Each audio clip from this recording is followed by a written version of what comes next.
और वो कहते हैं कुरान के तर्जुमे बदल दिए हुए। मेरे भाइयों, मेरा ये चैलेंज है इस वीडियो की विसातत से कि कुरान हकीम के किसी भी मकतब फिक्र का आप तर्जुमा उठा लें, तर्जुमे में कोई फर्क नहीं है, क्योंकि उसका मफहूम सेम निकलता है। जहां तक तर्जुमे में अल्फाज के चुनाव का ताल्लुक है तो तमाम मकातब फिक्र को तो छोड़ दें, एक मकतब फिक्र के अगर आप 5 तर्जुमे उठाए ना तो 5 के 5 में अल्फाज का चुनाव अलग होगा, लेकिन मफहूम एक ही होगा।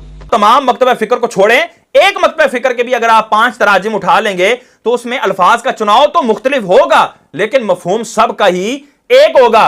पहले क्या कह रहा था? अल्फाज के चुनाव की बेहतरी ने तो उम्मत में गुमराही का दरवाजा खोला है। हमने लोगों को अल्फाज से बाहर निकालना है, क्योंकि इससे इन्होंने कुरान को बदल दिया कि अल्फाज के चुनाव ने कुरान में तब्दीली कर दी है। और यहां पर कह रहा है कि वो मुजरिम उलमा है जो कहते हैं कि अल्फाज के चुनाव ने कुरान में तब्दीली कर दी है। अब यहां आप मिर्जा की जूती उठाएं और मिर्जा के मुंह पर दे मारें।